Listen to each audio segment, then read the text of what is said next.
Assalamualaikum warahmatullahi wabarakatuh. Alhamdulillah, syukur kepada Allah Subhanahu Wa Taala, dengan izinnya kita dapat bertemu pada hari ini dalam live forum yang membincangkan tentang isu-isu terkini yang mengkhususkan kepada isu telefarmasi. Terlebih dahulu, ingin saya memperkenalkan diri. Saya Muhammad Razif Muhammad Zain, pengarah urusan Farm Medicare Sendirian Berhad, pengusaha UNI Farmasi Putrajaya. Selaku pengerusi majlis pada hari ini akan menemani anda sehingga ke akhir program. Baiklah, sementara kita menunggu moderator dan panelis-panelis kita bersiap sedia, mari kita ikuti slide ini. Silakan.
teruskan ya. Itu dia persembahan slide berkenaan perkhidmatan-perkhidmatan yang ditawarkan oleh Razors Telepharmacy. Bagi memulakan program kita hari ini, saya dengan berbesar hatinya menjemput Encik Amir Syafiq Govindasamy Abdullah selaku co-founder Razors Telepharmacy untuk memberikan sepatah dua kata. Assalamualaikum dan salam sejahtera. Terima kasih Tuan MC. Nama saya Amir Syafiq, co-founder untuk Razors Telepharmacy. Biar saya mulakan dengan pengenalan sedikit tentang apa yang kami sedang buat. So, seperti kita maklum, era digital ni telah menyebabkan so-called ledakan maklumat mengenai kesihatan. Everybody is a Google expert on health. So, kita nak supaya kita boleh memberi satu peningkatan dan kesedaran kesihatan di kalangan orang ramai. So, dan akses kepada maklumat di dalam talian. So Razors Telepharmacy ni is a tool untuk kita memberi maklumat-maklumat ini. Salah soalan-soalan yang kita mungkin selalu bertanya ialah adakah jawapan yang dibaca itu betul? Apakah tujuan sebenar maklumat ni? Apakah dimaksudkan sebagai alat alat pemasaran untuk meningkatkan penjualan, ataupun dia sebagai teaching saja kepada barang-barang yang dia nak menjual. So, siapa yang memberi maklumat-maklumat yang sedang di-sharekan dalam website ni? Ataupun adakah mereka layak? So, soalan-soalan begini yang sering pengguna-pengguna perkhidmatan kesihatan yang bertanya lah. So, Razors Telepharmacy ni dengan our motto is ahli farmasi di hujung jari anda. Kami ingin menyediakan atau menghubungkan masyarakat dengan perunding dan pakar kesihatan dan farmaceutical, right? Daripada sektor awam dan juga swasta. So pakar-pakar ni dari pelbagai bidang seperti yang dilihat di presentation tadi, akan memberikan nasihat dan panduan yang tidak berat sebelah, right? So and then tepat, boleh dipercayai, dan berkualiti. So you have the trust on us, right? So perkhidmatan ini juga melibatkan konsultasi personal, right? Mungkin setengah pengguna dia rasa dia nak one to one, right? So kalau kita ada dengan MCO currently ni, kita nak berulang alik pun kita rasa takut. So kami menyediakan perkhidmatan ini kepada sasaran pengguna yang berminat untuk menggunakan perkhidmatan ini. So kita memberi freedom. Okay. Itu salah satu statement yang kita nak memberi kepada pengguna, bahawa kita nak memberi freedom kepada diorang untuk membuat choices diorang. Okay. So kita juga akan memberi integrasi langsung dengan pakar kompeten, dengan pakar konsultan. So you have a direct relationship dengan konsultan ni, dengan top untuk dibincangkan. Hari ini kami cuba membawa topik-topik yang ditanya oleh semua pengguna, supaya lebih memahami. So panel-panel kita yang cukup berpengalaman dari segi itu, dan boleh memberi sedikit nasihat dan juga pandangan mereka. So untuk masa terdekat ni, kami akan berunding dengan lebih ramai konsultan-konsultan pharmacist untuk memberikan khidmat mereka. So stay tune, kita akan memberi lebih banyak solution dan produk kita untuk mengambil, untuk memberi pengguna-pengguna option yang lebih ramai. So terima kasih kerana dapat menghadirkan diri dalam forum pagi ini. Saya juga mengucapkan terima kasih kepada panel-panel dan juga pulang saya serahkan balik kepada our MC untuk meneruskan sesi ini. Terima kasih. Terima kasih diucapkan kepada Encik Amir Syafiq Govindasamy Abdullah atas ucapan beliau sebentar tadi. Kini untuk tidak membuang masa lagi, saya ingin memperkenalkan kepada tuan-tuan dan puan-puan, moderator dan panelis pada hari ini. Moderator jemputan kita pada hari ini, Encik Muhammad Nizam Abdul Ghani, Senior Lecturer di Management and Science University Shah Alam. Panelis jemputan kita yang pertama, tidak asing lagi yang senantiasa membicarakan isu-isu hangat berkaitan dengan bidang-bidang kesihatan dan masa depan farmasis di Malaysia. Tuan Haji Amrahi Buang, Subject Matter Expert Halal Pharmaceutical dan Presiden Malaysian Pharmacist Society. Panelis jemputan yang kita kedua, Encik Zihan Mustafa, Pegawai Farmasi, Ketua Unit Kualiti dan Teknikal, Pejabat Kesihatan Daerah Kelang. Sebelum kita memulakan majlis, untuk makluman audiens, segala soalan dan pertanyaan boleh menggunakan ruang chat box untuk kemukakan soalan anda. Soalan terpilih akan diajukan kepada panelis-panelis masa sesi soal jawab di akhir forum. Untuk tidak membuang masa lagi, saya menyerahkan majlis kepada moderator kita, Encik Muhammad Nizam Abdul Ghani. Dipersilakan Encik Nizam. Terima kasih kepada saudara pengurusi majlis, saudara Razif dari UNI Pharmacy. Assalamualaikum dan salam sejahtera tuan-tuan dan puan-puan dan saudara-saudari sekalian. Terima kasih kerana sudi bersama kami di forum sulung anjuran Razors dari Pharmacy. Seperti yang telah dinyatakan oleh pengurusi majlis sebentar tadi, tajuk forum kita pada pagi ini adalah Tele-Pharmacy, norma baru untuk pengguna. Diharapkan agar tuan-tuan dan puan-puan, saudara dan saudara sekalian akan dapat terus bersama kami hingga penghujung forum ini, insyaAllah. Seperti yang dinyatakan oleh pengurusi majlis tadi, bersama-sama kita ada dua panelis yang terkenal, ya, Tuan Haji Amrahi dan juga saudara Zihan, untuk kita mengupas dengan lebih lanjut tentang tajuk forum pada pagi ini. Okay, saya nak mulakan forum pagi ini dengan mengajukan soalan kepada Tuan Haji Amrahi, ya. Semenjak penularan wabak COVID-19 ni, perkhidmatan atas talian atau online telah menjadi satu kemestian dalam semua aspek kehidupan. Okay. Dari bangun pagi hingga kita tidur balik lah.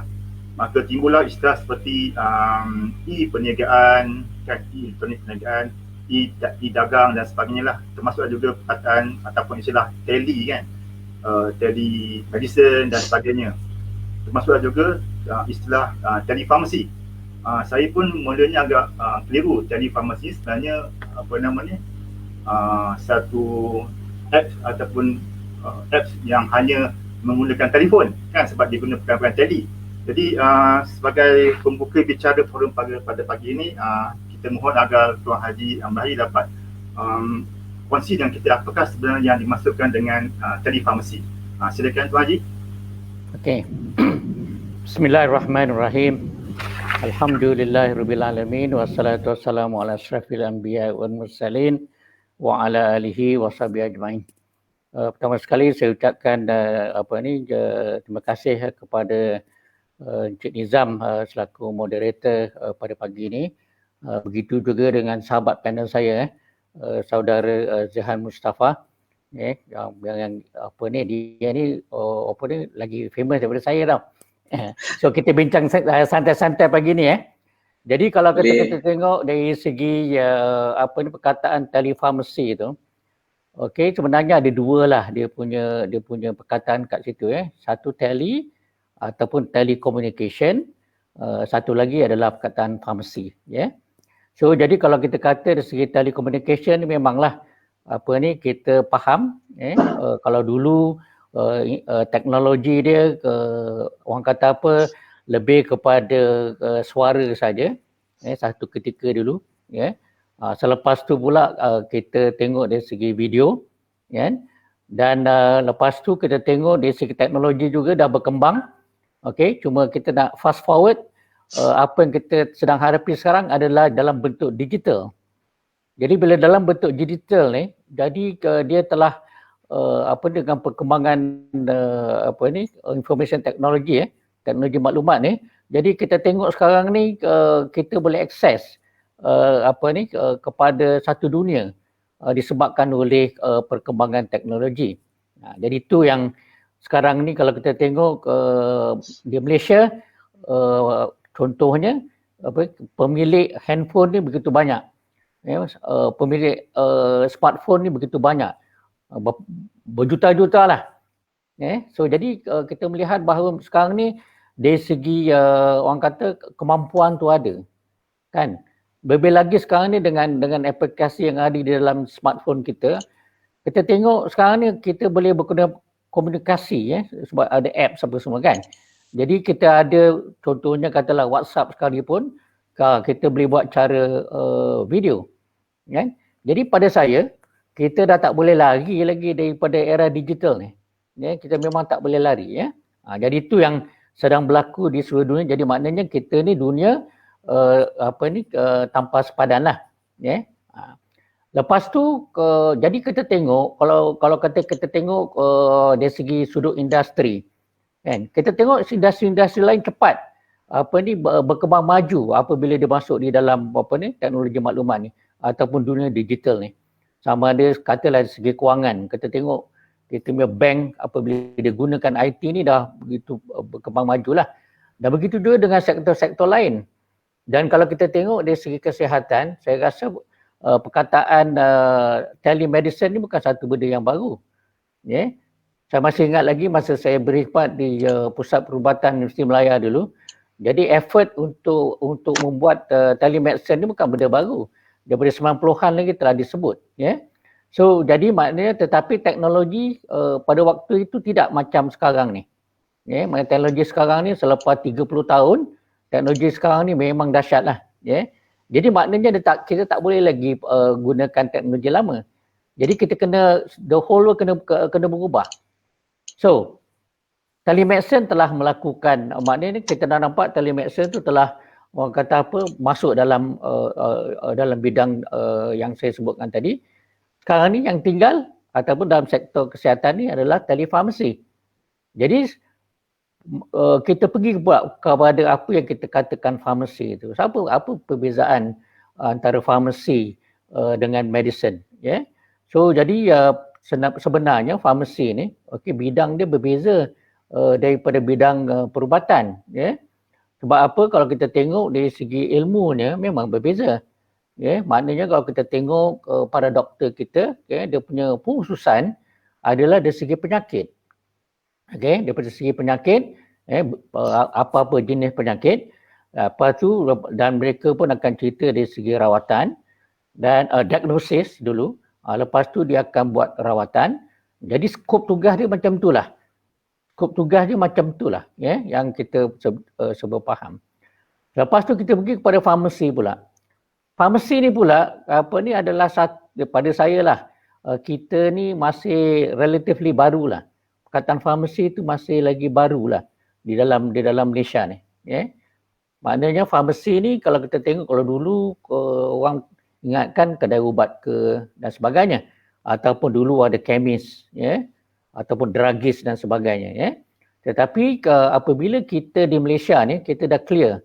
Yang kita katakan farmasi itu apa benda dah clear. Maknanya kita dah clear dan bukan semua orang boleh memberikan perkhidmatan farmasi. Ya, sebab yang perlu dilakukan adalah seorang ahli farmasi. Ya, bila kita sebut ahli di situ, makna keahlian dia ataupun kepakaran dia adalah di dalam farmasi. Ya. So apa beza antara medicine dengan farmasi? Farmasi ni cerita pasal ubat. Okay. Farmasi ni cerita pasal ubat. Apa-apa juga kita cerita pasal ubat. Ya. So jadi kita lebih kepada ubat. Jadi kalau nak panggil ubat, kita ni kira pakar ubat. Ya, pakar ubat. Ya. Lepas tu kalau kita tengok pula dari segi jenis-jenis ubat ni pula, bukan semuanya sama tau. Ya. So maksudnya kalau kita tengok dari segi apa yang kita takrifkan sebagai jenis-jenis care lah. Alright. So jadi kalau kita tengok, patutnya kita kena tahu bahawa yang ni yang melibatkan kepada komuniti, di mana ada such thing as promotive care. Promotive care tu. Maknanya kita nak kesihatan ni promotif. Maknanya kita patut boleh buat sesuatu yang boleh kita membina diri kita untuk kita terus sihat, ya. Ataupun mungkin kita pergi ke preventif. Ya, maknanya kita jangan tunggu kita dah sakit baru kita nak cerita dari segi dia punya care tu lah, ya. Lepas tu of course kita ada curative care, ya, yang melibatkan rawatan ataupun rehabilitative care untuk pemulihan dan juga palliative care yang melibatkan maknanya kalau kata pesakit-pesakit kanser, so jadi dah tinggal N kan, jadi dia palliative ya. So jadi kita tengok dia punya bidang tu sangat berbeza ya. Jadi kami tak mau jadi doktor. Ya, kalau paksa kita jadi doktor pun kita tak mau. Ya. So jadi ahli farmasi kita bukan doktor. Ya, kita bukan doktor dan kita tak mau jadi doktor. Right? So kita nak menjalankan kerja kita. Alright? Jadi sepatutnya antara farmasi dengan dengan doktor ni mesti bekerja sebagai satu pasukan. Okey. Dan perkara ni juga yang berlaku di sektor mana-mana, di sektor awam yang kita tengok memang tak ada kita kerja berasing-asingan, tak ada. Ya, kita work as a team, ya. So ni yang patut kita lakukan. Jadi kalau kita tengok kemajuan telefarmasi ni, jadi bila dengan ada teknologi ni, maka kalau kita tengok dari segi dia punya gadget dia ataupun device dia, sekarang dia dah begitu banyak dah. Maknanya kita boleh guna laptop kita, okey, kita boleh gunakan tablet kita, of course kita boleh gunakan handphone, smartphone lah. Okey. Jadi maknanya kita dah boleh akses kepada kami. Jadi maknanya orang awam dah boleh akses kepada ahli farmasi untuk mendapatkan pelbagai jenis perkhidmatan. Jadi itu yang kita kata telefarmasi, ya. Maknanya apa jua perkhidmatan yang boleh diberikan oleh ahli farmasi, maknanya komuniti dah boleh akses melalui saluran telefarmasi ataupun teknologi ni lah, ya. Dan maka dia berkait pula dengan internet, ya. Maknanya apabila kita nak lakukan perkara ni, jadi yang sekarang ni kita tengok satu dunia kita dah disambungkan melalui internet. So bila melalui internet ni, jadi kita sebenarnya boleh berkomunikasi satu dunia, ya. Satu dunia kita boleh komunikasi, ya. Dan kita tahu kalau kita nak akses internet, kita boleh pakai wifi ataupun kita boleh pakai data sajalah, prabayar dan sebagainya. So jadi saya rasa ini yang peluang khususnya kepada ahli farmasi untuk memanfaatkan teknologi dia. Okey. Untuk ahli farmasi komuniti, kita ada definisi dia. Ahli farmasi komuniti adalah ahli farmasi yang berada di komuniti. Farmasi komuniti adalah, ikut sekarang ni, adalah satu hub kesihatan. Lagi sekali saya sebut, fungsi farmasi komuniti adalah satu hub kesihatan supaya dia boleh memberikan macam-macam perkhidmatan yang kita boleh bincang kemudian lah. So saya rasa itulah orang kata sebagai mukadimah, ya, berkaitan soalan ini. Maknanya sesuatu yang patut kita explore dan kita manfaatkan untuk untuk kebaikan pesakit. So itu sajalah input saya. So mungkin tak tahulah kalau Cik Zehan nak tambah, kita kan berforum, kita boleh criss cross. So tak ada masalah. Okay, Cik Zehan nak tambah ataupun saya saya tambah nanti waktu saya lah. Boleh. Okay, alright. Jadi ni tadi farmasi sebenarnya satu teknologi penjagaan kesihatan dari sudut perkhidmatan farmasi itu sendirilah. Okay, sekarang saya untuk soalan berikutnya saya tujukan kepada saudara Jihan. Ini tentang medium ataupun platform tadi farmasi.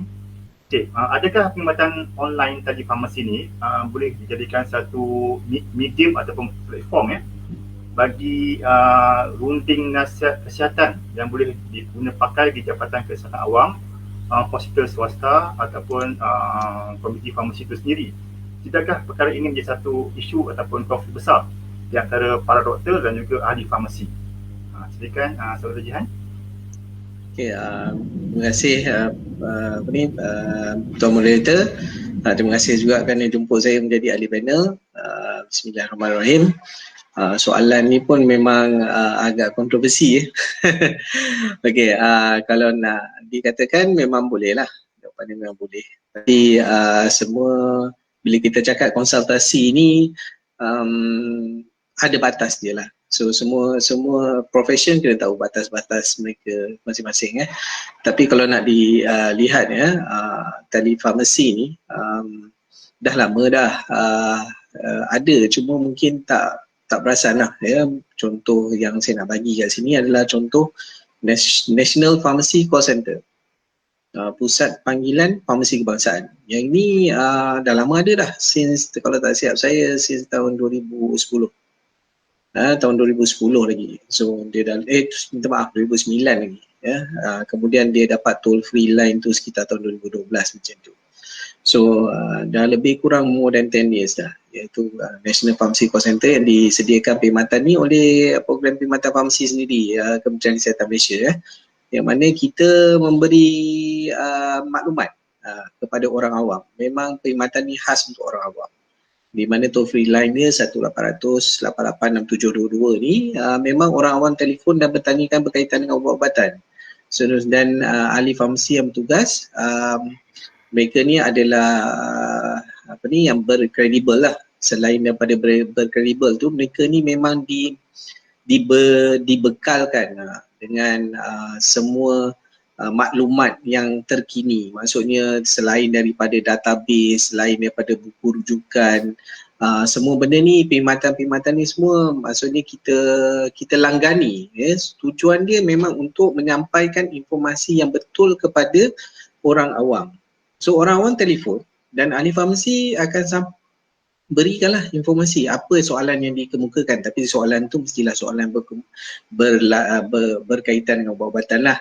Adalah juga soalan-soalan yang tak berkaitan ya, contoh dia macam nak tanya berkaitan dengan perkhidmatan kat hospital ni ada apa dan sebagainya, yang tu betul soalan yang tidak berkaitan lah. Tapi soalan yang berkaitan adakah produk masih berdaftar ke, tidak berdaftar ke, ataupun adakah produk ini boleh dimakan oleh sekian-sekian pesakit, ataupun adakah berapakah dos ubat-ubat ni. So kadang-kadang tu benda-benda macam ni memang ahli farmasi tu sebenarnya dah lama dah bagi perkhidmatan ni.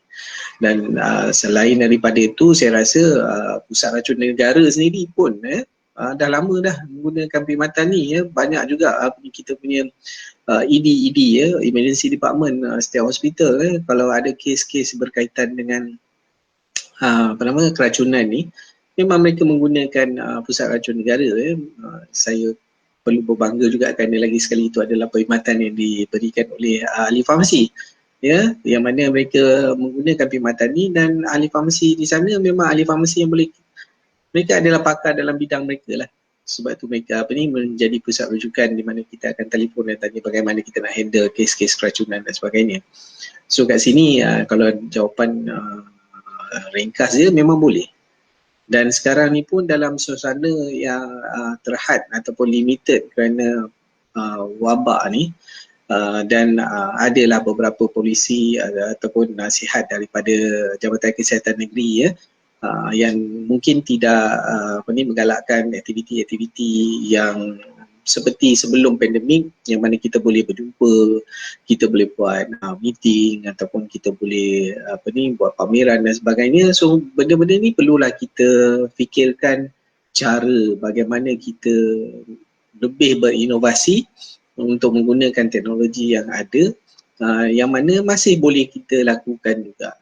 Ya, so maksudnya program ni memang boleh dilakukan lah walaupun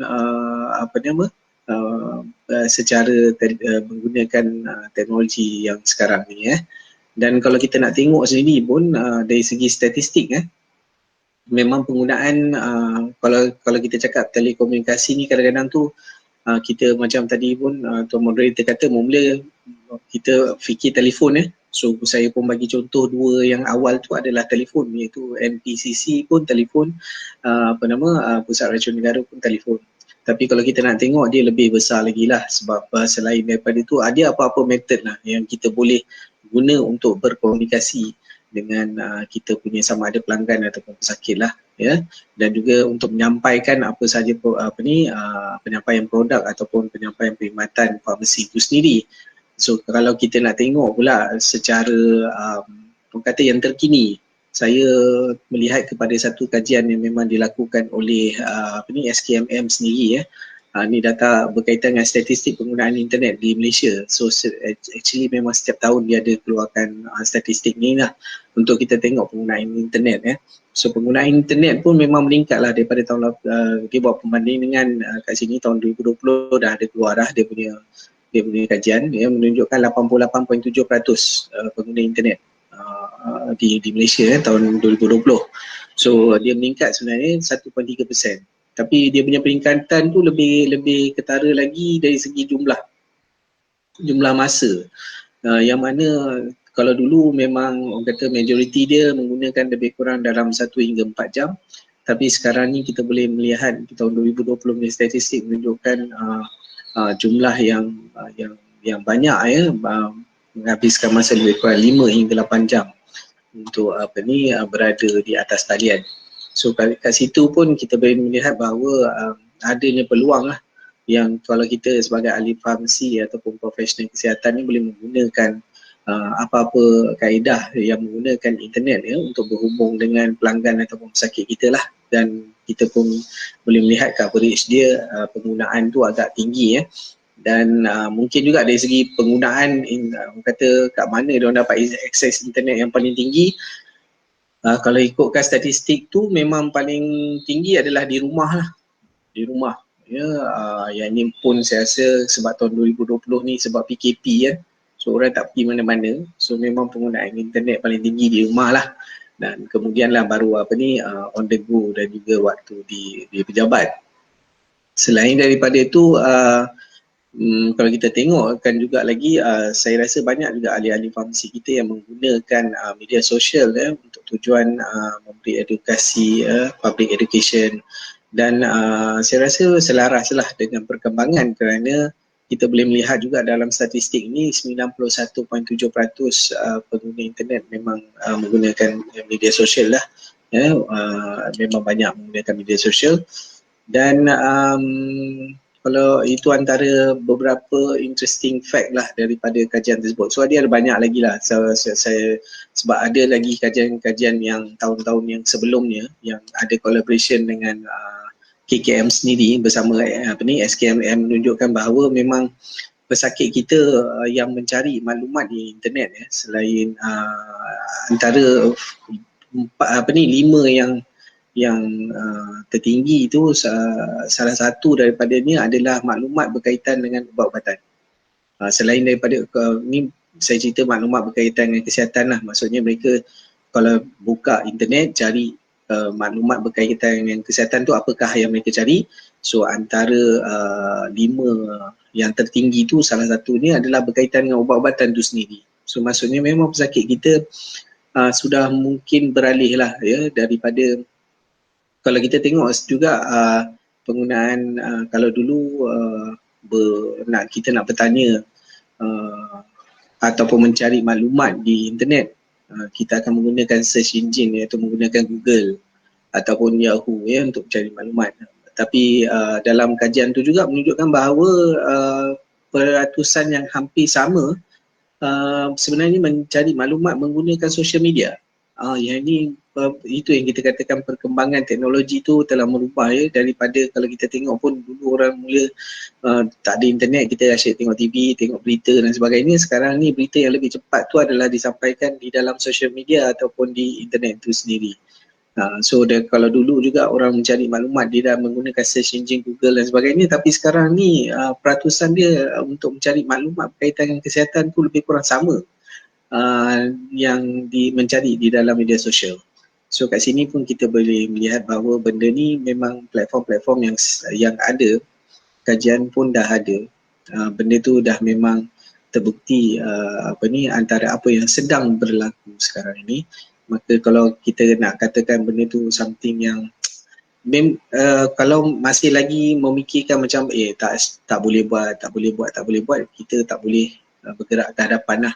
Sebab kalau kita nak maju ke hadapan, kita nak lebih berinovasi dan juga kita nak apa pun yang kita buat adalah untuk tujuan kesihatan pengguna.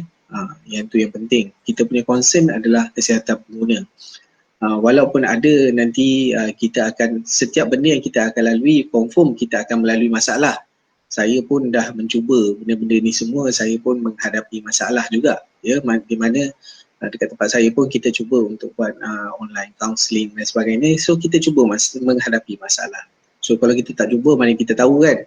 So bila kita dah cuba baru kita tahu, dan kita akan cuba cari jalan penyelesaian dia lah.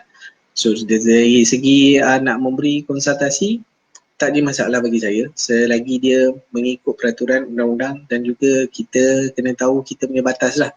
Jangan pula kita tiba-tiba nak ambil peranan profession lain, iaitu semestinya profession lain akan rasa tidak senang hati. So itu antara ulasan saya lah. Baik, jadinya maksudnya tadi mesin ni boleh dilaksanakan sama ada di sektor Jabatan Kesihatan Awam maupun sektor swasta. Okay, berbalik kita kepada Tuan Haji Amrahi ya. Soalan berikutnya tentang garis panduan bagi pengendali laman sesawang. Okay, jika kita layari internet, kita dapati macam-macam pengendali yang mengendalikan laman sesawang yang menawarkan khidmat nasihat online atas talian.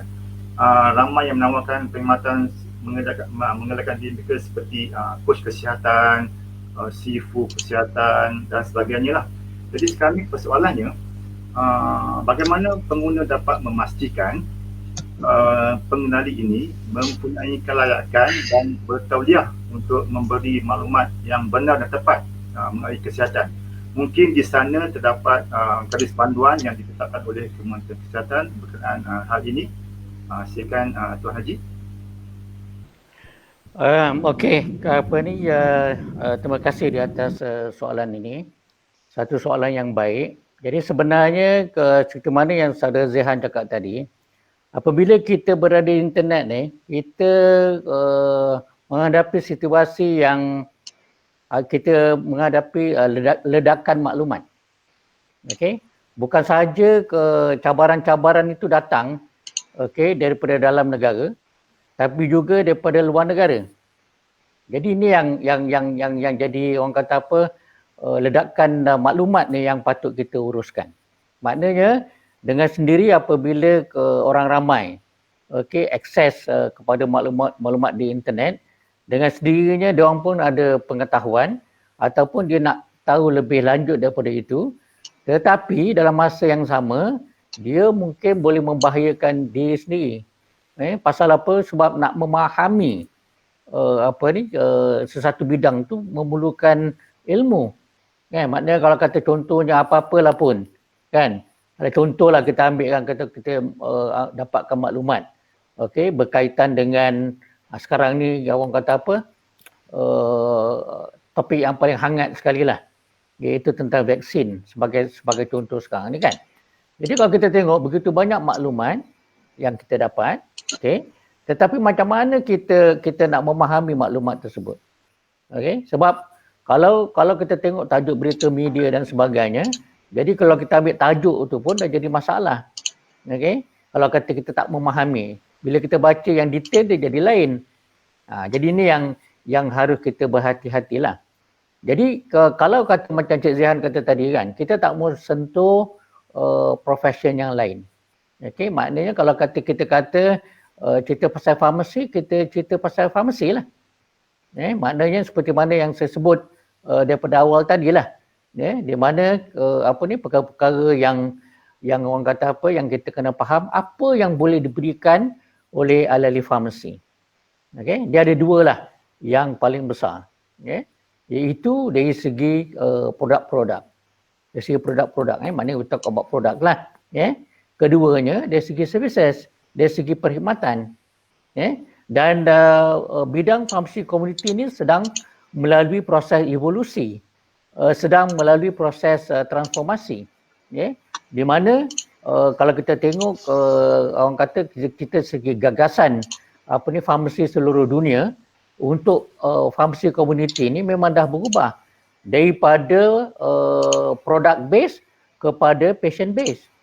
Jadi apa-apa pun kita seperti mana Saudara Zehan kata tadi, keutamaannya adalah kesihatan rakyat, kesihatan orang awam. Itu yang paling kita kena faham. Jadi kalau kata farmasi, okey, nak mencerita tentang farmasi kan, siapa yang boleh bagi maklumat tentang farmasi? Mestilah ahli farmasi. Okey, dan ahli farmasi ni pula dia punya peraturan sangat ketat.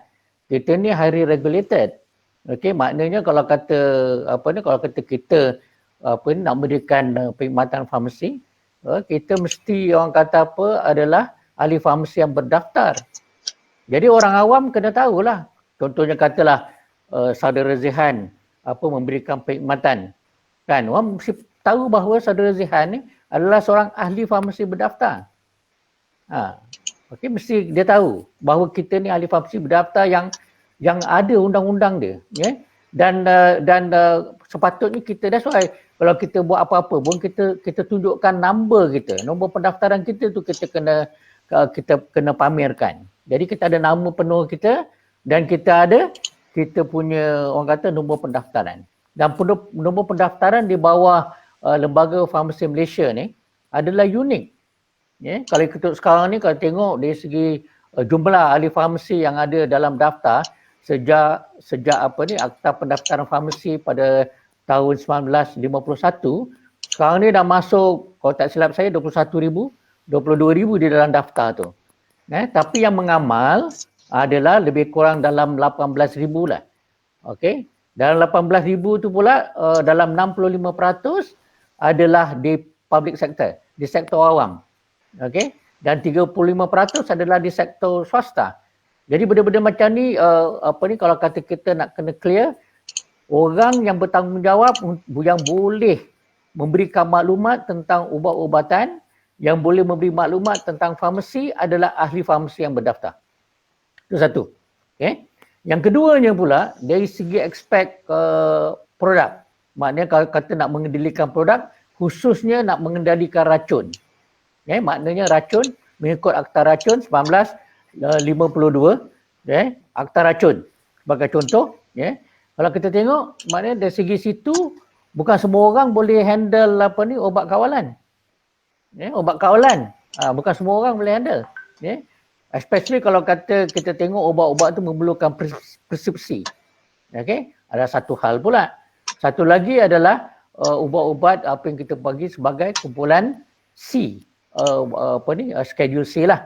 Jadi ini pula adalah ubat-ubat yang boleh dikendalikan oleh ahli farmasi. Jadi yang ni yang masyarakat kena tahu.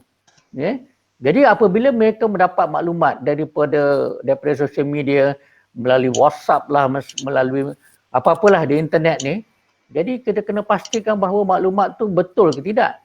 Jadi kita kena rujuk balik kepada ahli farmasi untuk dapatkan kepastian sama ada betul atau tidak perkara-perkara itu, ya.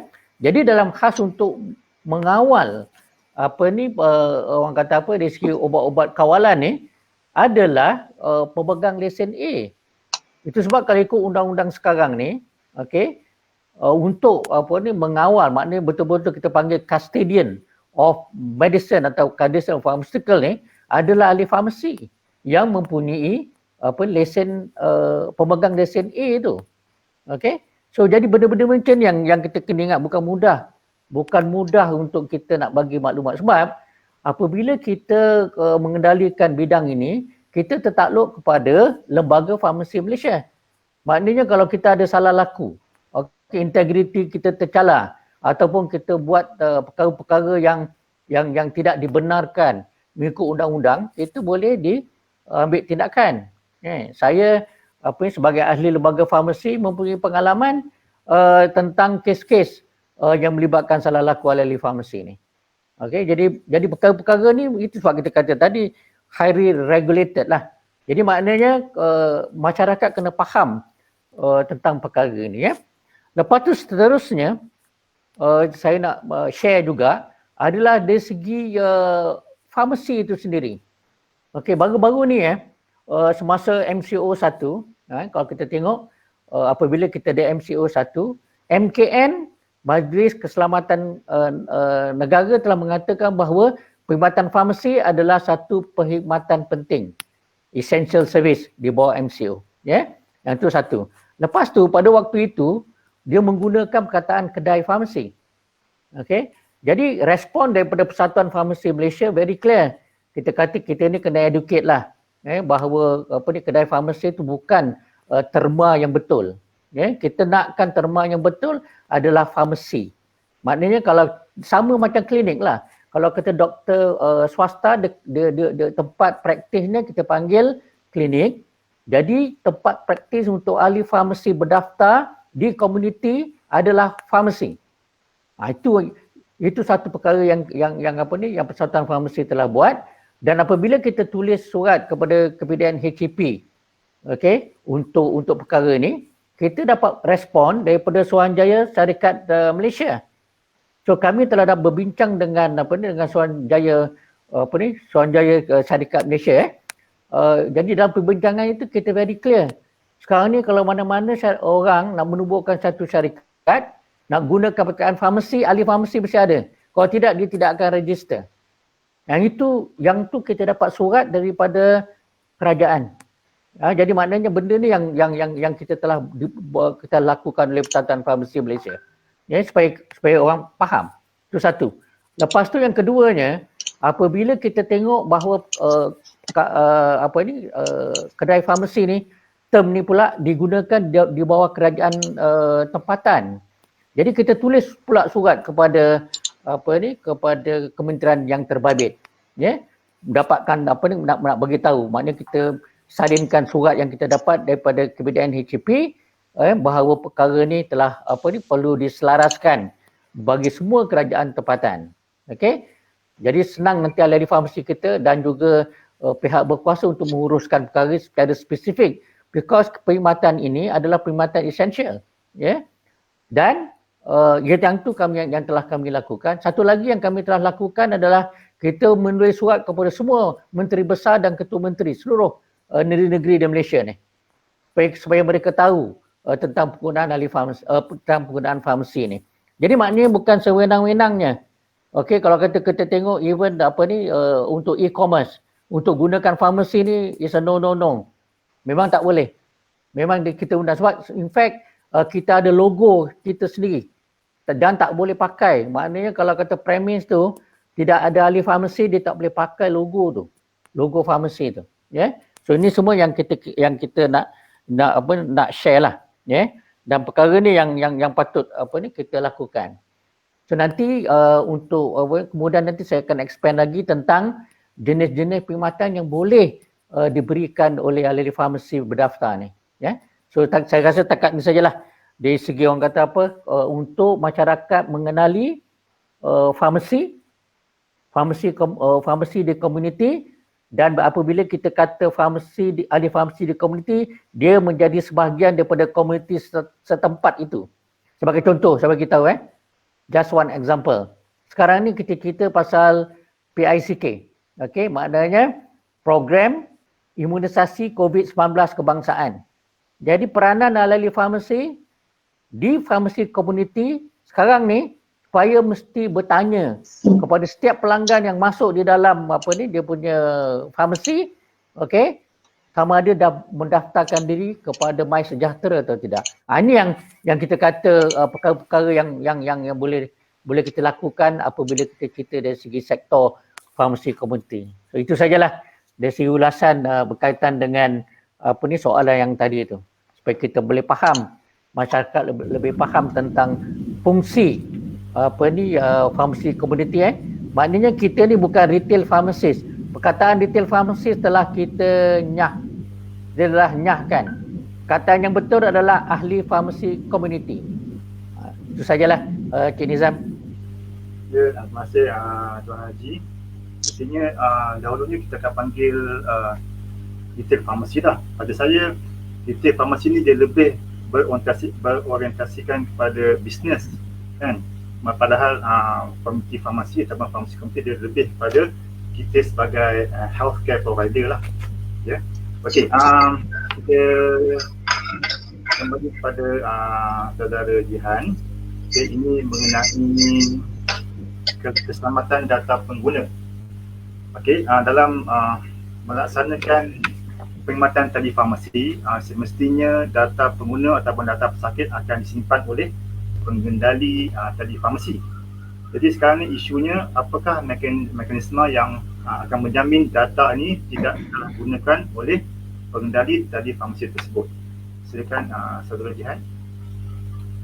Okey, benda ni pun satu benda yang barulah bagi saya lah, tapi sebenarnya kalau nak tengok kan dari segi pelindungan kata Akta Pelindungan Data Pribadi ni sekali lagi tahun 2010 ni ya, dia dah diluluskan ya, dan saya rasa sekitar 2013 dia dah mula diimplementasikan.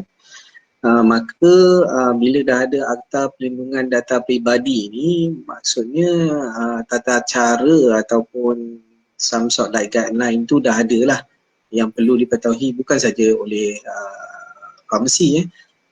Semualah siapa pun yang nak menggunakan orang kata mekanisme online ni, ataupun kalau bukan online sekalipun, benda ni perlulah mematuhi apa yang terkandung di dalam Akta Pelindungan Data Pribadi ni ya. So kalau kita bercakap berkaitan dengan benda yang atas talian ni ataupun online ni, yang diketahui juga bahawa kalau kita masuk mana-mana website ataupun kita ataupun mendaftarkan diri kita dalam mana-mana akaun di dalam website ni, memang akan ada orang kata activating any dia orang kata dia punya cookies and juga trackers. So kita boleh nampak kalau kita buka mana-mana website tu, kadang-kadang ada pop-up yang naik bahawa akan minta supaya persetujuan kita membenarkan cookies ataupun tracker ni ataupun tidak. Ya, itu sebenarnya adalah salah satu bentuk yang mana persetujuan dia bila kita cakap berkaitan dengan data peribadi ni, dia berkisar kepada persetujuan pengguna tu sendiri. Sama ada dia bersetuju ataupun tidak bersetuju berkongsikan data peribadi dia. Ya, dan benda tu satu benda yang perlulah kepada pemilik ataupun owner kepada website-website ni semua. Kerana mereka memang boleh didakwa lah kalau sekiranya pengguna tidak berpuas hati dan mendapati dan boleh membuktikan bahawa data beliau telah diguna pakai oleh orang lain dan boleh dilinkkan kepada website tertentu yang memberi maklumat tersebut, tapi website tertentu, pengendali website itu pula tidak boleh menunjukkan bahawa mereka telah mendapatkan konsen ataupun persetujuan daripada pengguna itu sendiri, maka itu telah melanggarlah Akta Pelindungan Data Pribadi itu tadi ya, yang mana Akta tu memang melindungi data-data pribadi ni. Walau bagaimanapun benda ni sebagai satu kata isu keselamatan dan juga bagi pengendali itu juga untuk mendapatkan persetujuan bahawa benda ni perlu dikongsikan. Dan ia perlulah jelas, maksudnya pengguna pun perlu tahu apakah maksud yang dikongsikan itu ya. So yang dikongsikan tu sama ada dikongsikan hanya di dalam website itu saja ataupun ia bertujuan untuk dikongsikan kepada umum dan sebagainya. So benda tu perlulah diketahui oleh pengguna itu sendiri. Kena fahamlah benda ni. So kalau melibatkan telefarmasi, so telefarmasi pun dah menggunakan secara atas talian, dah ada website dan sebagainya. So saya rasa amat penting supaya persetujuan, konsen ni perlu didapatkan terlebih dahulu ya, supaya kita kita dah memaklumkan kepada pengguna bahawa dan meminta izin untuk kita menggunakan data peribadi mereka ya. Kalau kita tengok pun dia berkaitan juga dengan bila saya kata cookies and trackers ni, dia ada juga saya rasa link dengan artificial intelligence yang mana kita kalau benda tu semua berkait rapat, kita pun boleh perasan kadang-kadang tu kita search berkaitan dengan sesuatu produk tu, benda tu boleh masuk ke dalam kita punya timeline dan sebagainya ya, macam dia very product based ataupun dia very search base apa yang kita mencari itu. So benda-benda macam ni semua perlulah mendapatkan persetujuan pengguna itu sendiri ya, kalau tidak kita dah macam ganggu privacy dia lah pula. Ya, so oleh sebab tu benda-benda macam ni saya rasa siapa yang nak terlibat dia perlulah memahami terlebih dahulu Akta Perlindungan Data Peribadi ni. Kalau kita ahli farmasi ni masa sebelum kita nak mendapat kata full license tu memang kita kena duduk forensic exam. So saya rasa dan tujuan forensic exam tu adalah untuk kita faham undang-undang yang berkaitan dengan profession farmasi dan urusan-urusan berkaitan dengan farmasi. So maka kalau kita nak masuk dan venture dalam benda ni pun dia menjadi saya rasa satu keperluan juga untuk ahli farmasi faham berkaitan dengan Akta Perlindungan Data Peribadi ni. So bagi pengguna pun kena aware lah bahawa itu adalah hak mereka untuk mereka apa-apa data yang mereka berikan tu adalah satu benda yang sama ada dibenarkan untuk dikongsikan ataupun ia adalah satu rahsia. Sebab kalau kita tengok yang penting kat sini adalah kalau selalunya lah data peribadi tu kita akan dia ada alamat IP dia, kemudian dia ada ID yang unik. So ID yang unik kat sini saya boleh bawa kaitannya dengan kita punya nombor IC lah. So nombor IC kita ni is very kata boleh link macam-macam dan benda tu amat penting lah. Dan saya mungkin boleh bagi contoh lah betapa pentingnya peribadi data-data ni semua. Sebagai contoh lah, saya rasa ada satu video ni dia menunjukkan saya rasa tak silap saya dia berlaku di selatan Malaysia. Bomba tunjukkan satu kereta ni dia salah guna dia duduk depan bomba tu dan bomba tu bunyi siren, lepas tu orang semua buka jalan, so dia lalu, dia ikut. So bagaimana saya melihat benda ni adalah kita melihat pada ruangan komen. Kita tengok komen, benda tu dah viral dekat dalam social media. So kat ruangan komen, dengan sekejap sahaja orang boleh tahu siapakah pemilik kereta tersebut. Okay? Bagaimana orang boleh tahu? Kalau dululah kita tak ada kan. So macam mana kita nak tahu siapa duduk dalam tu? Macam mana kita nak tahu kan?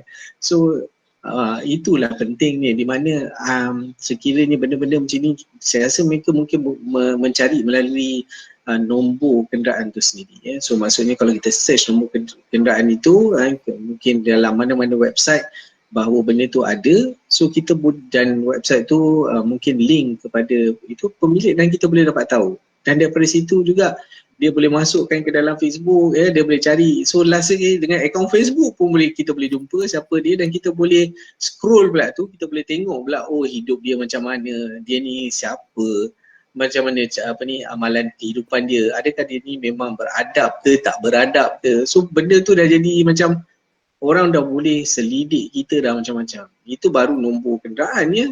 Kalau nombor IC, nombor IC lagi macam-macam boleh buat. So oleh sebab itu sangat penting lah. Saya particular juga nombor IC ni ya. Kalau setakat nama tu okey lagi lah ya. Tapi nombor IC dan kemudian dengan nombor telefon kita juga yang itu memang antara dua nombor yang antara dua data yang peribadi lah. So maka perlu sangat pengguna tu pun faham hak mereka dan juga pemilik website ataupun profesional kesihatan tu sendiri juga perlu memahami bahawa benda ni adalah something yang perlu dilindungi dan perlu kita patuhilah akta ni sebab yalah kalau dalam Islam pun kita tak bolehlah nak mengaibkan orang dan sebagainya, tapi kadang-kadang tu kita tak perasan benda-benda macam ni orang tu boleh salah gunakan dan akhirnya boleh mengaibkan seseorang tu. So benda ni sebab itulah kita kata PNC private and confidential. So benda ni sangat penting lah dan semua orang kena faham dan kena patuh pada tata cara dan juga undang-undang yang telah disediakan. Artinya mengenai data keselamatan pengguna, dia ni banyak bergantung pada persetujuan antara pengguna itu sendiri dan juga pengendali telefarmasi. Okay? Ya. Kita berbalik semula kepada Tuan Haji ya. Okey, ini berkenaan tentang saluran untuk membuat laporan lah. Okey, apakah ada channel-channel ataupun saluran yang boleh digunakan oleh pengguna untuk membuat laporan atas pengendali tadi farmasi yang tidak bertanggungjawab? Sekiranya seterusing cara ataupun mending khidmat nasihat mereka diragui dan bertanggung dengan amalan kesihatan seperti yang ditetapkan oleh Kementerian Kesihatan. Adakah di sana ada channel ataupun saluran yang boleh kita laporkan, Tuan Haji? Okey, terima kasih ya Cik Nizam. Jadi kita sebagaimana yang saya sebutkan tadi, bahawa kita sebagai orang kata profesional kesihatan yang berdaftar, memang ketat kita punya untuk kita menjadi pengamal lah. Memang ketat ya. Jadi maknanya kalau ada mana-mana individu yang menyamar sebagai ahli farmasi, maka ia menjadi satu kesalahan yang besar lah. Sebab even kalau kata kita dah lulus katalah pengajian farmasi, kan, ada lagi proses dia tak selesai lagi, di mana kita kena buat latihan pra pendaftaran. Selepas pula lulus latihan pra pendaftaran, kita pula kena pula register pula untuk mendaftarkan pula. Lepas tu kalau kata yang di kalau di sektor awam tak adalah kena bayar di segi yuran tu. Tetapi kalau di segi pengamal ahli-ahli farmasi swasta, kita kena bayar pula RM50 untuk mendapatkan kita punya annual retention certificate. So maknanya kalau kata masyarakat nak tahu sama ada yang memberikan perkhidmatan, khususnya kalau kata atas talian farmasi, maka mereka kena kenal pasti siapa hamba Allah ni, siapa ahli farmasi ni, dan kita kena tahu nama dia, kita kena tahu nombor pendaftaran dia. Yang tu menjadi hak pengguna untuk tahu. Kalau kata mereka tak semak perkara ni, itu menjadi satu kesilapan tu. Kan? Contohnya sama juga. Sama juga kalau kata contohnya kita sakit, Kalau kita sakit, kita pergi ke klinik.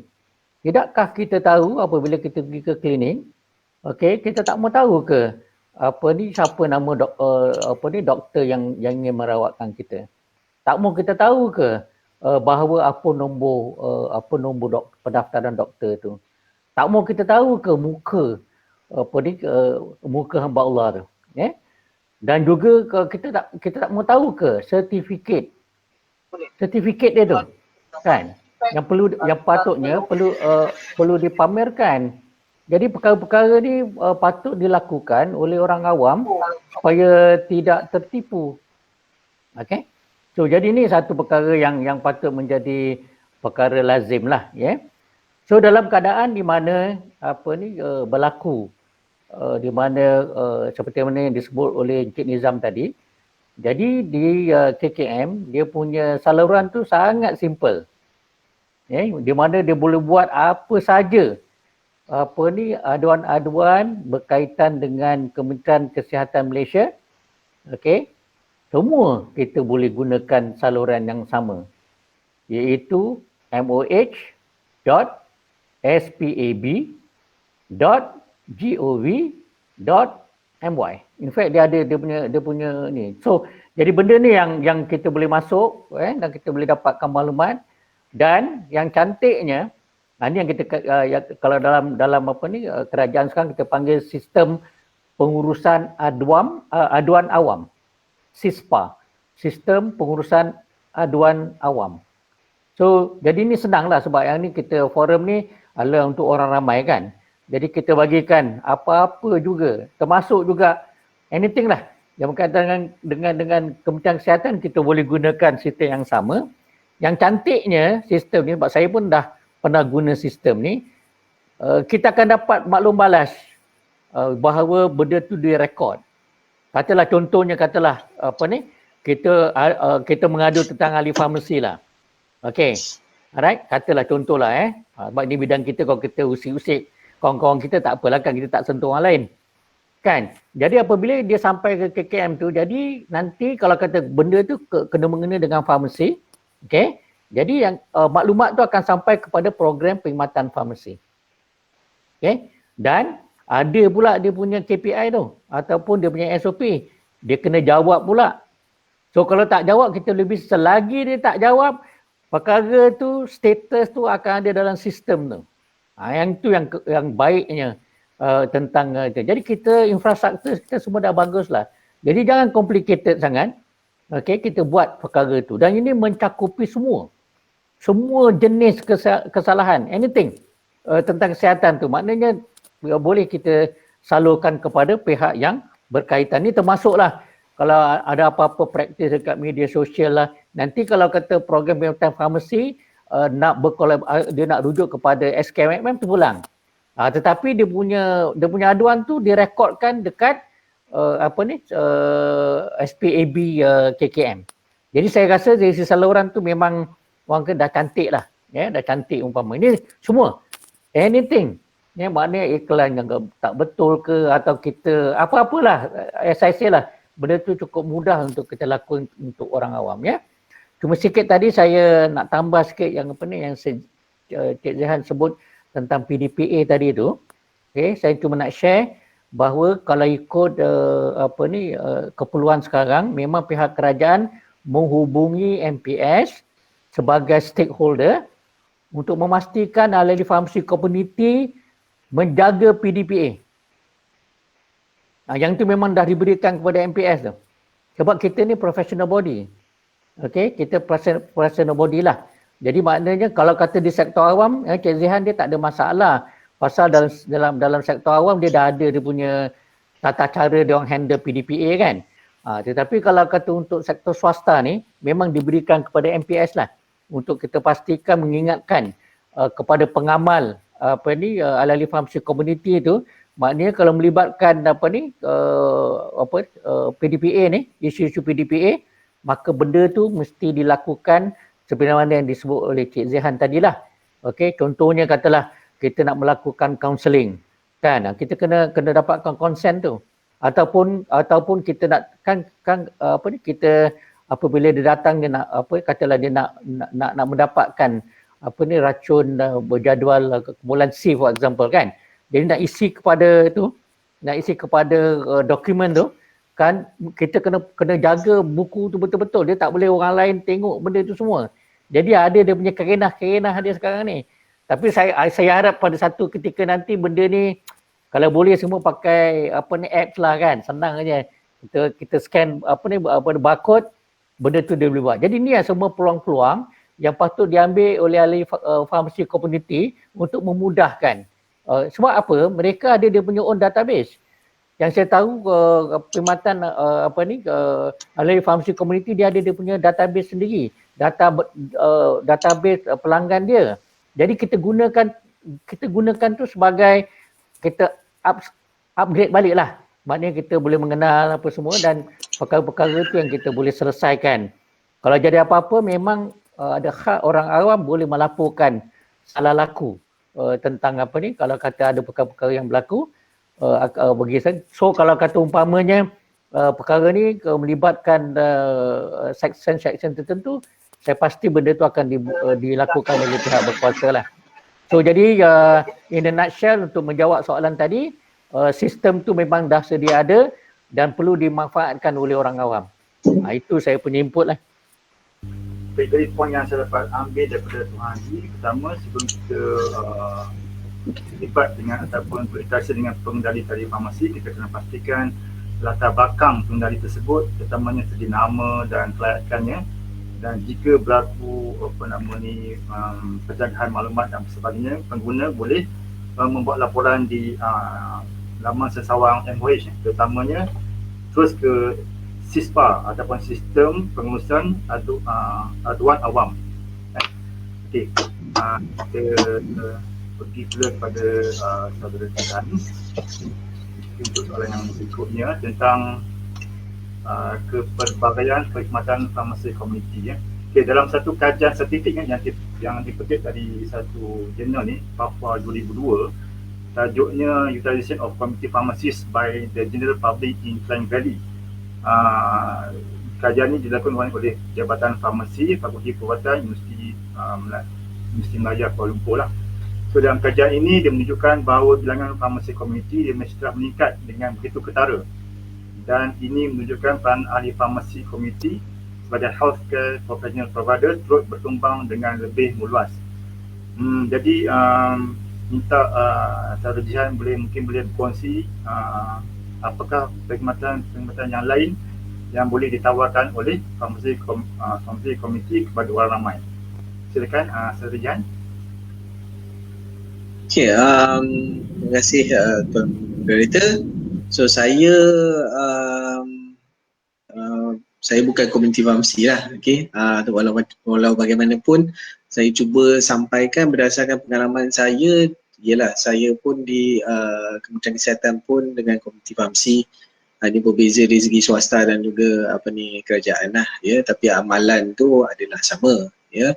Walau bagaimana apa yang kami buat di kerajaan sebenarnya boleh juga dibuat di community pharmacy.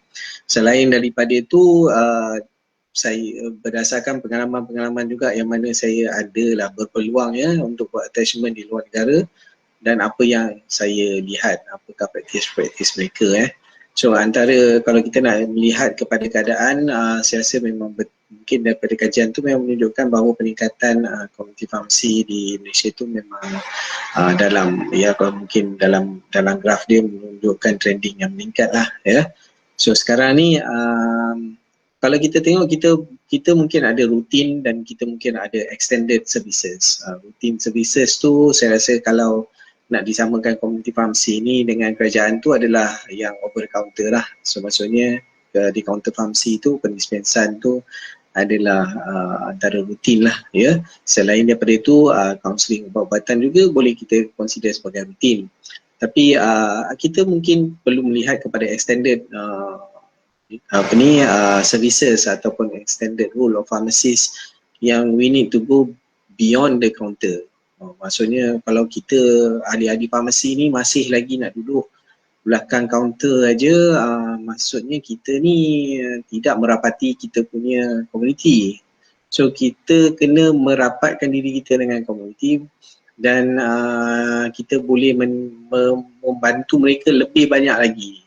Mungkin kita tak terfikir bahawa sebenarnya banyak peranan ahli farmasi kalau kita pergi beyond daripada kita punya counter. Tapi walau bagaimanapun you want to go beyond that, you kena faham juga bahawa still ada border. So janganlah cross border, maksudnya mestilah ada border professional tu kita kena jaga. Border professional antara satu profession ke profession lain kita kena jaga. So kita jangan tiba-tiba nak jadi dietitian lah, kan. So kita tiba-tiba nak jadi macam doktor, nak diagnose lah, yang tu semua tak boleh lah. So kita main dalam kita punya bidang, dan memang kita pakar dalam bidang kita pun, okay. So sekarang ni antara yang boleh kita pergi go beyond that. Saya rasa salah satu daripadanya adalah kita punya yang sedang kita lakukan juga adalah quit smoking counselling tu, we go beyond that lah. Ada juga ahli farmasi yang menawarkan perkhidmatan yang mana untuk wound care, ya. So wound care tu pun sebenarnya sebab kita adalah orang yang bukanlah menjual, ya. Maksudnya kalau di farmasi tu memanglah kita ada wound punya item, untuk wound care punya item. Tapi takkanlah kita hanya nak menjual aja. So mungkin kita juga perlukan sedikit ilmu kalau kita pergi extra classes, ya, pergi memang, dan kita mendapatkan percicilan dan kita melayakkan diri kita untuk membuat services begini. Benda ni sebenarnya telah kita lihat juga di UK, ya, di US, di mana ahli farmasi mereka yang mempunyai extra qualification boleh membuat wound care punya management. Tidaklah semestinya ia terikat kepada satu profession saja. Kalau kita tengok dekat dalam kerajaan pun yang melakukannya mungkin nurses yang dah pergi classes ataupun MA yang dah pergi classes. So kita tak boleh dah juga macam melimitkan hanya satu profession saja, sebab pesakit kita kalau kita bagi lebih banyak option, ataupun orang komuniti kita lebih menyenangkan mereka ya. Mungkin kalau klinik tu berada berjauhan tapi komuniti farmasi tu yang paling dekat dengan rumah dia, kan ahli farmasi tersebut memang mempunyai kepakaran dan ada kelayakan untuk membuat perkara tersebut, apa salahnya ya. So tapi walau bagaimanapun macam saya katalah, perlulah ada qualification, pengiktirafan, dan saya mengharapkan juga supaya program-program extended macam yang saya akan, ni baru satu, saya akan bagi tahu beberapa lagi, perlulah ada usaha untuk mewujudkan satu competency standard ataupun mewujudkan satu pensijilan yang mana ia diiktiraf sebagai extended services ataupun extended knowledge yang mana seorang ahli farmasi itu perolehi ya, dan perlulah ia diperolehi daripada institusi yang bertauliah, sebagai contoh mungkin daripada universiti itu sendiri. So universiti yang tawarkan short courses macam ni berpandukan kepada competency standard, maksudnya kalau you nak menjadi seorang ahli farmasi yang menawarkan perkhidmatan sebagai contoh untuk wound care tu, memang dia ada curriculum dia ada syllabus dia. Lepas tu dia diiktiraf pula oleh MQA. So benda ni semua untuk menjamin juga bahawa kualiti perkhidmatan tu tercapai, dan sekali lagi kualiti perkhidmatan yang tercapai akan memberi manfaat kepada pesakit ya. So benda-benda macam ni perlu ada, tapi kalau ahli farmasi tu buat je tapi tak ada knowledge, tak ada apa, yang tu pun merisaukan juga ya, kerana boleh juga mencalahkan image. Sekiranya benda tu memberi kesan buruk kepada pesakit, definitely akan memberi image yang buruk juga kepada ahli farmasi ya, di mana benda ni orang tak percaya dan sebagainya. So saya mungkin juga menyarankan untuk MPS untuk melihat pada situasi inilah ya. Selain daripada itu, yang tadi saya kata pada wound care ya, kita ada saya rasa ahli farmasi di Malaysia ni sekarang ni banyak yang berminat nak buat home medication review. So home medication review yang mana kita bergerak keluar daripada premis kita ataupun kalau kerajaan di hospital ataupun di kerajaan untuk melawat pesakit di rumah. Yang ini sekali lagi lah extended value yang memerlukan extra qualification dan juga persijilan, yang mana kalau kita boleh dapatkan satu pengiktirafan lah ya. Dan kalau kita lihat bahawa home medication review ni kalau di luar negara memang satu services yang established di UK, di US ya, yang paling dekat dengan kita di Australia. Saya pun pernah pergi attachment selama 2 minggu ya untuk melihat kepada servis ini di Australia. Memang sangat established. Memang seperti apa yang saya kata, ahli-ahli farmasi di sana yang melayakkan mereka untuk buat home medication review, memang mereka mempunyai extra qualification yang diiktiraf oleh kerajaan mereka. So bila dia diiktiraf, mereka layak untuk buat, dan setiap aktiviti ataupun perkhidmatan yang dibuat tu akan dibayar lah dari segi perkhidmatan, dari segi professional fee dia ya, untuk membuat perkhidmatan lawatan ke rumah ni. Sebab kat rumah ni saya sendiri antara yang terawal yang praktis buat benda ni kat Malaysia. Memang saya tahulah kat rumah ni sebenarnya banyak informasi yang kita boleh perolehi, dan daripada information ini sebenarnya boleh kita buatkan kata care plan yang lebih bagus lagi kepada pesakit, dan akhirnya satu effort yang pesakit kita sebenarnya lebih tersentuh lah kalau melihat kita sebagai ahli profesional kesihatan ni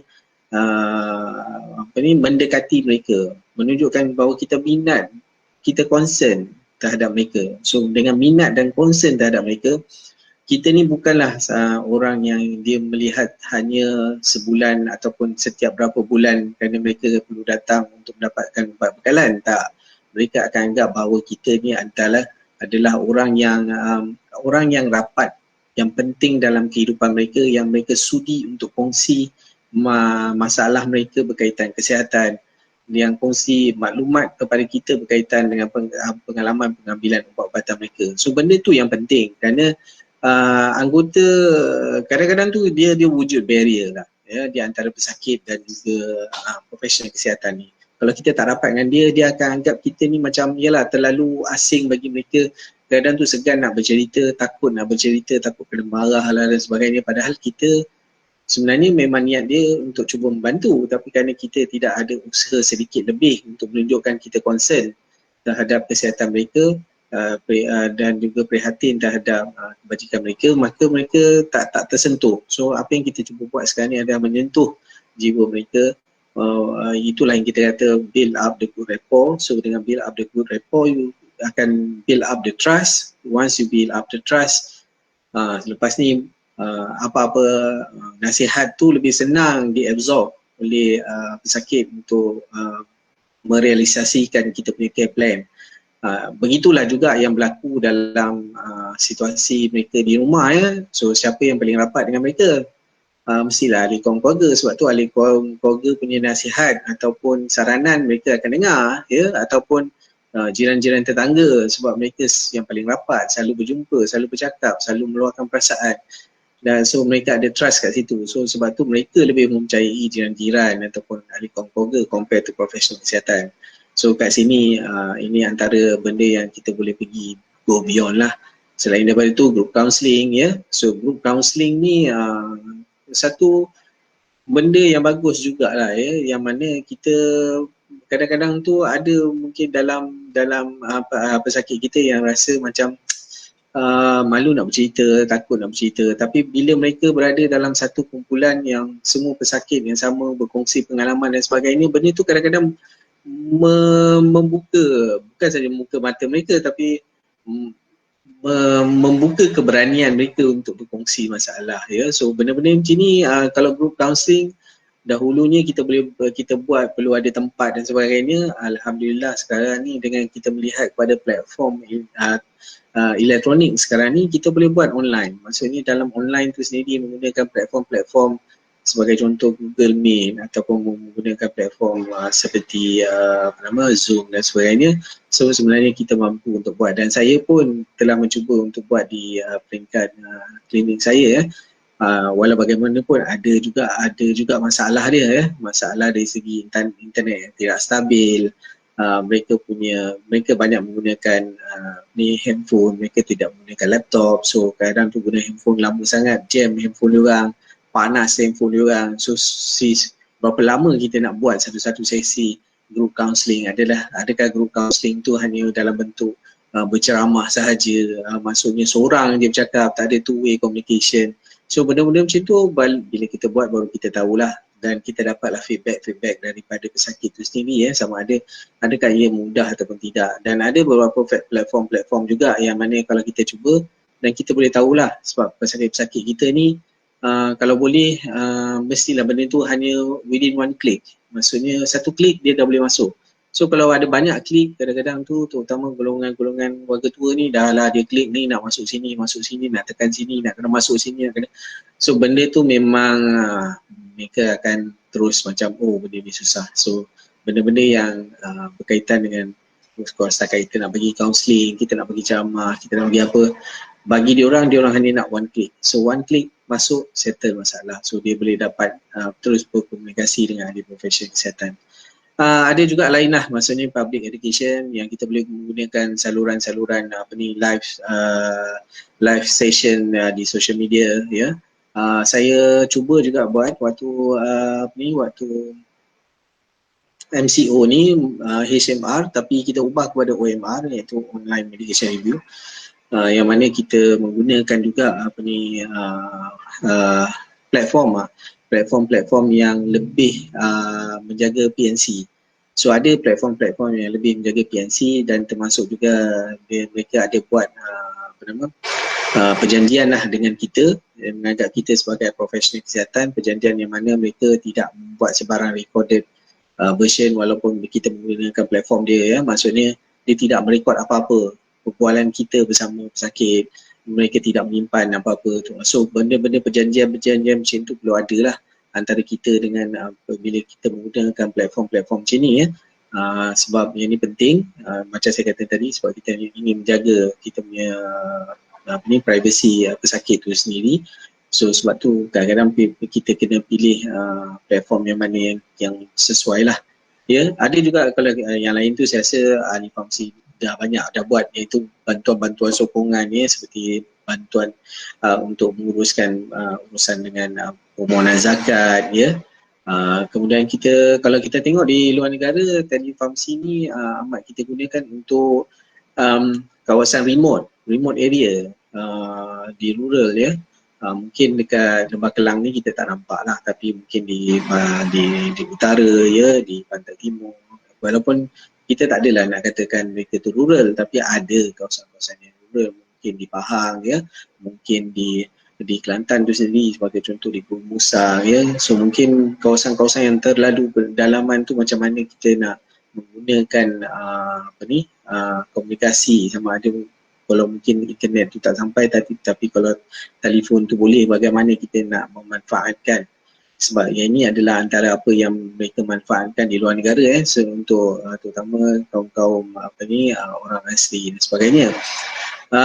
Untuk medication delivery, yes, sebab Kementerian Kesihatan sendiri pun menggunakan value added services kita adalah untuk delivery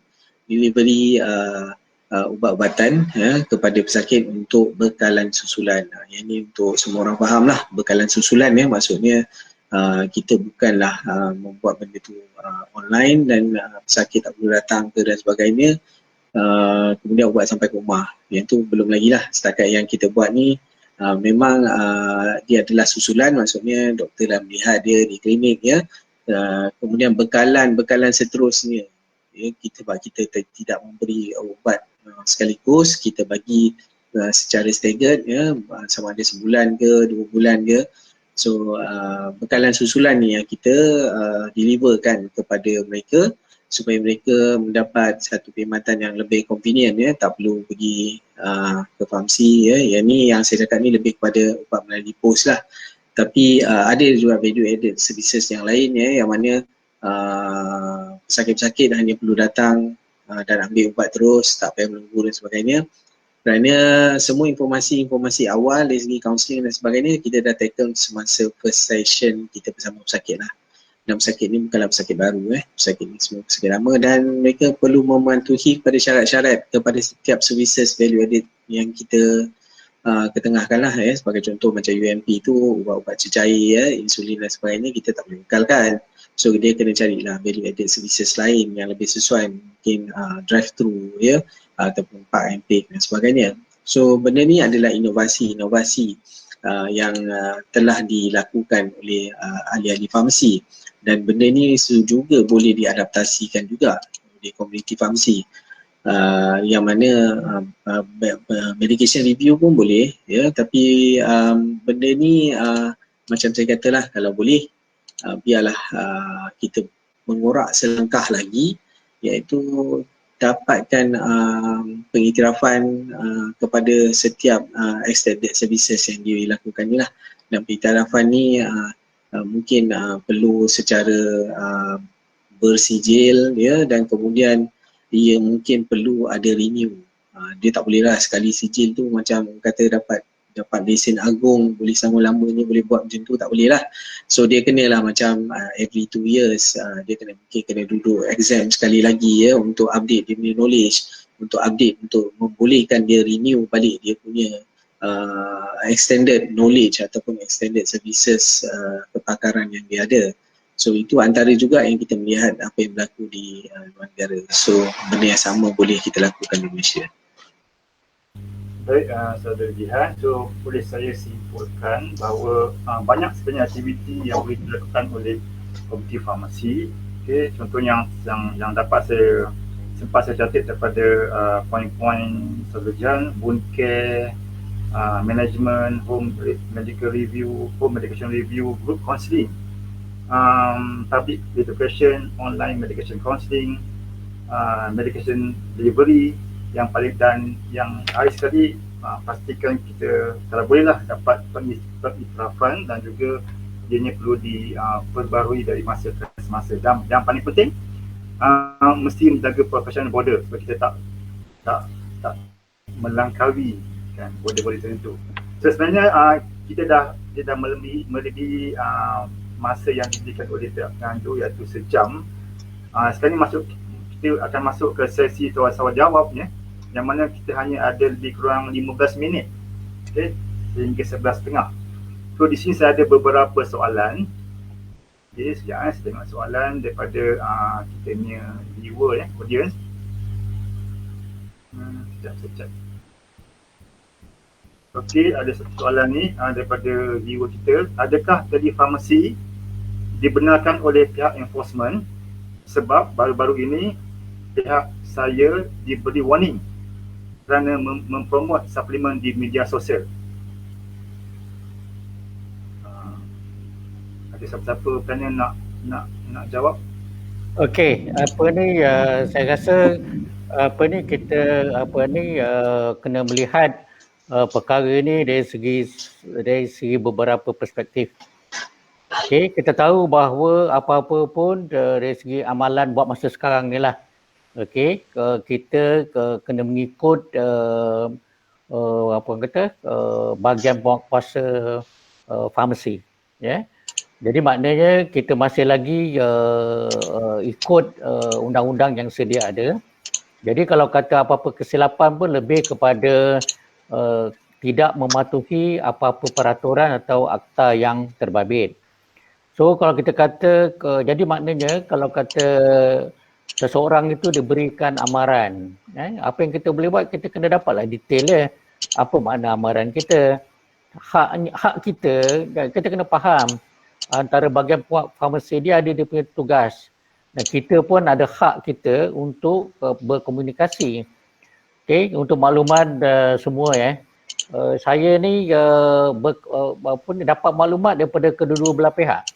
Maknanya saya tahu apa perangai-perangai ahli farmasi ni daripada bahagian penguatkuasa farmasi saya tahu. Sebaliknya juga saya tahu juga apa yang berlaku dari sudut komiti farmasi saya tahu. Saya dengar kedua-dua belah pihak Jadi pada saya lebih kepada efektif komunikasi lah. Okay. So kalau kata umpamanya sesuatu yang tak boleh dibuat mesti akan dinyatakan Saya ni cuma berkesempatan menjadi ahli Pharmacy Board Malaysia. Saya juga berkesempatan berkedudukan untuk menjadi ahli Poison Board Malaysia.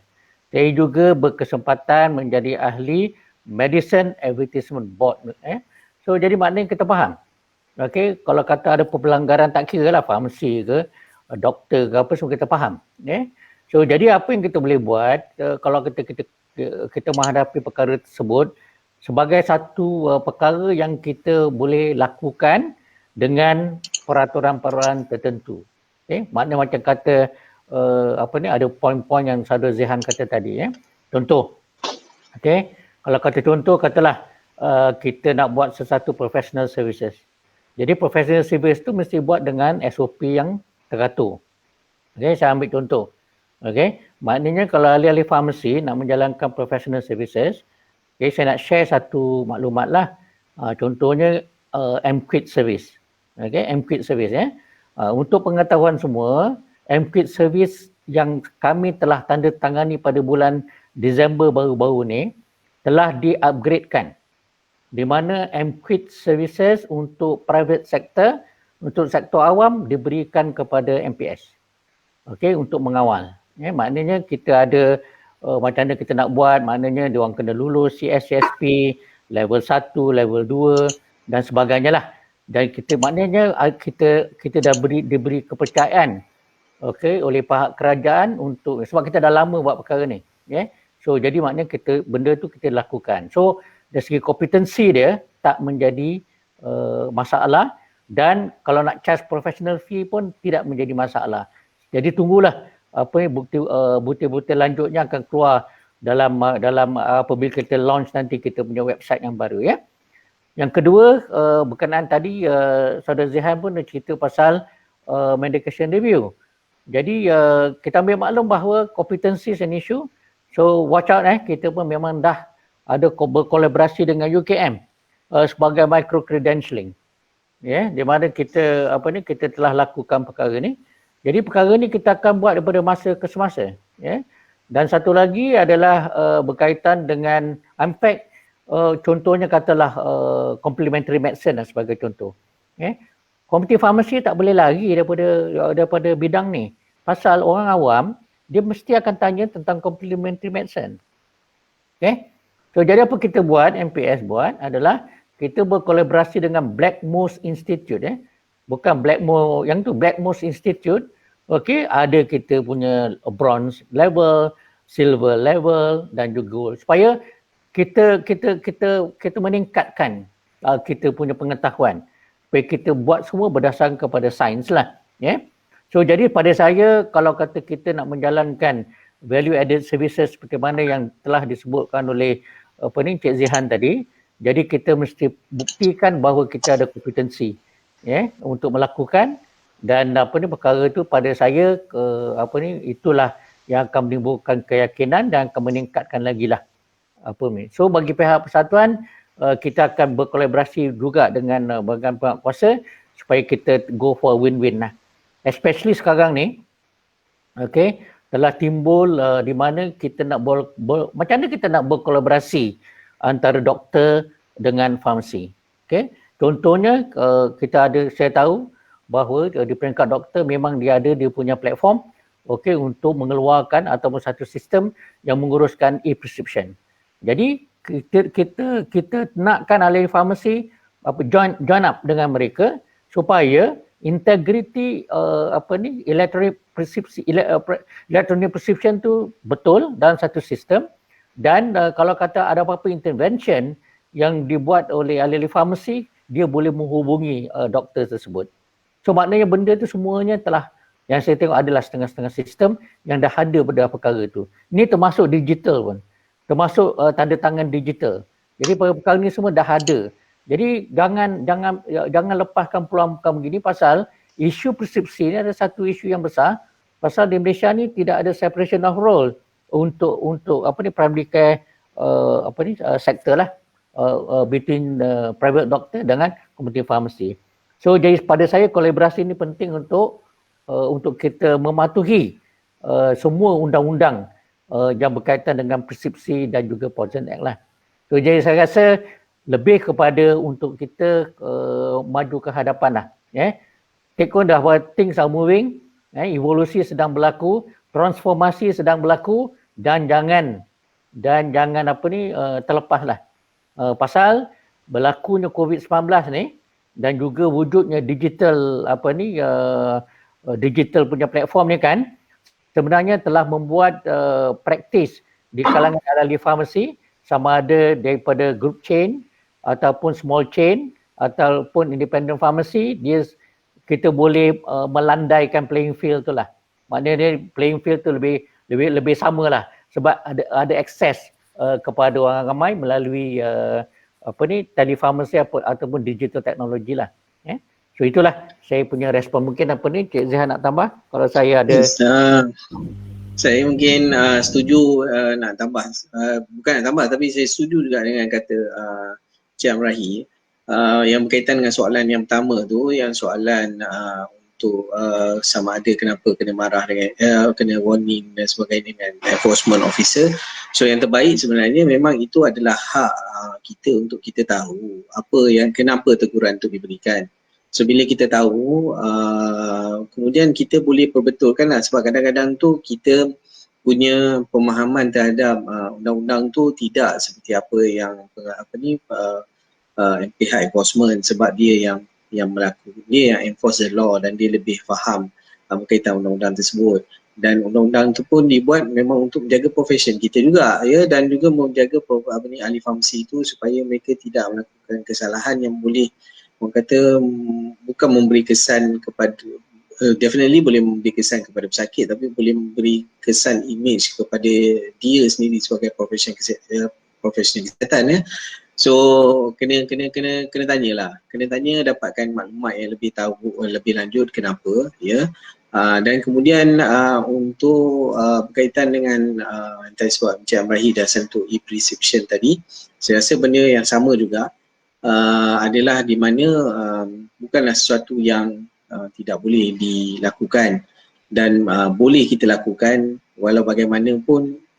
Satu kolaborasi yang sangat bagus adalah kolaborasi antara ahli farmasi dan juga profesional perubatan, iaitu doktor.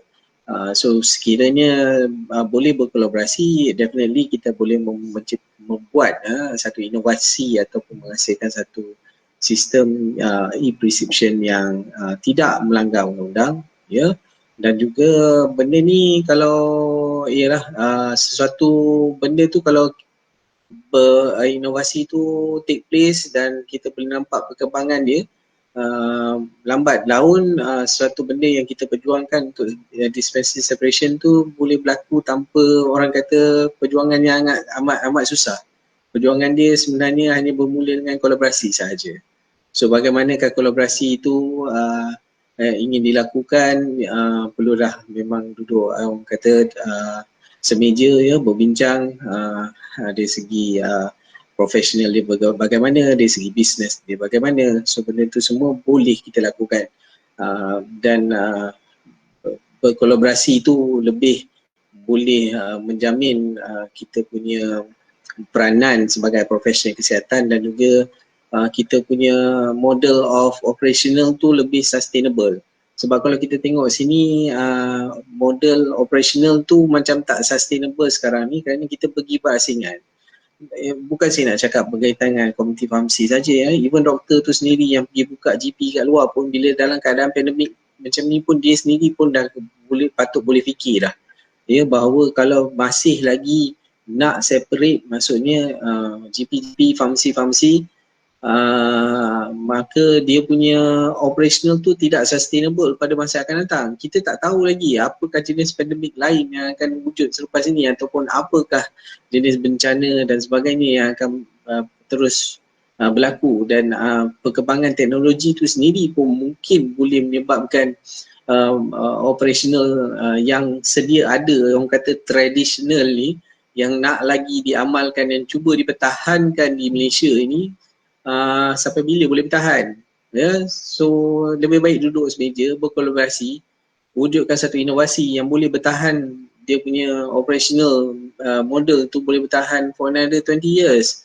So itu lebih sustainable dan benda itulah yang kena dilakukan.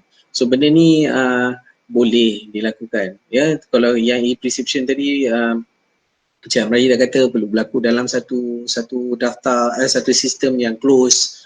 Dia tak bolehlah open, maksudnya macam hantar melalui WhatsApp ke prescription, hantar email hantar prescription melalui email. So benda tu semua tidak close system. So dia kena ada close system. Kemudian perlu ada yang tadi digital signature. So digital signature ni pun sebenarnya dah ada dah, ya, dihandle oleh SKMN. Ya, so dia memang tak silap saya ada 5 syarikat yang diiktiraf, ya, untuk handle digital signature ni. So benda-benda macam ni semua dah ada platform dia. Kita hanya perlu tahu bagaimana nak menggunakannya, siapakah agensi yang terlibat, ya, di mana kalau kita duduk bersama-sama dan kita boleh menghasilkan satu inovasi yang untuk lebih sustainable untuk masa hadapan. Baik, terima kasih banyak diucapkan kepada Tuan Haji Amrahi dan juga Saudara Jihan, sebab kita pun dah hampir ke penghujung forum, ya. Sekarang dah hampir 11.30, sudah dah lebih kurang 2 jam kita ke udara.